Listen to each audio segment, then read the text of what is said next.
আন্তৰিক সম্ভাষণ জনাইছোঁ আৰু ইতিমধ্যে আপোনালোকে যিহেতু গম পায় যে আমাৰ 12 নৱেম্বৰত ৰত্নাঞ্জলিয়ে যি লাকি ড্ৰ খেলখন অনুষ্ঠিত কৰিছিলে, লাকি কুপনৰ খেলখন অনুষ্ঠিত কৰিছিল আৰু তাৰ ইতিমধ্যেই যিসকল উইনাৰ বা যিসকল বিজয়ী হৈছে তেওঁলোকৰ নাম ঘোষণা কৰা হৈছে আৰু আজি আমি তাৰে যি দ্বিতীয় প্ৰাইজ বা দ্বিতীয় পুৰস্কাৰ ছেকেণ্ড প্ৰাইজটো যিগৰাকী আমাৰ উইনাৰে বা বিজেতাই লাভ কৰিছে আমি আজি তেখেত আমাৰ মাজত আছে আৰু তেখেতক সেই আমি পুৰস্কাৰ আগবঢ়াবলৈ এতিয়া সাজু হৈছোঁ।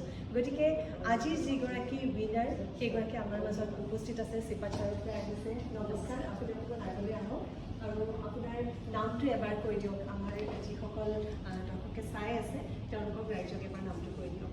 মোৰ ঘৰ চিপাঝাৰৰ মঙলদৈ বৰ্ণালী দেৱী নাথ। হয়, আৰু বৰ্ণালী দেৱীলৈ আমি আকৌ এবাৰ আন্তৰিক অভিনন্দন আৰু শুভেচ্ছা জ্ঞাপন কৰিছোঁ। তেখেতে এয়া আমাৰ যি লাকি কুপন অনুষ্ঠিত হৈছিলে তাৰে দ্বিতীয়গৰাকী বিজেতা হয় আৰু ভাগ্যশালী বিজেতা হয় আৰু আজি তেখেতক আমি সেই প্ৰাইজটো দিবলৈ গৈছোঁ। আপোনালোক সকলোৱে চাই আছে আজি আমাৰ এই ভিডিঅ'টি, তাৰ বাবে আপোনালোকক ধন্যবাদ জনাইছোঁ আৰু আজিৰ এই প্ৰাইজটি ৰত্নাঞ্জলি পৰিয়ালৰ তৰফৰ পৰা আমি আগবঢ়াবলৈ অনুৰোধ জনাম।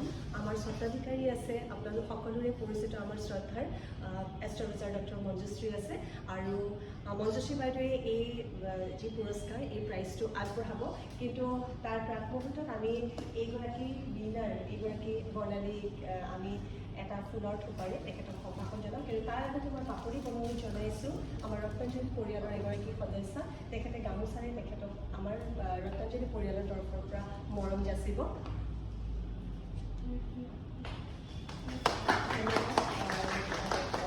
আৰু এইবাৰ মই জিনুক অনুৰোধ জনাইছোঁ, আমাৰ আন এগৰাকী ৰত্নাঞ্জলি পৰিয়ালৰ সদস্য আৰু তেখেতে ফুলৰ থোপাৰে তেখেতক সম্ভাষণ জনাব।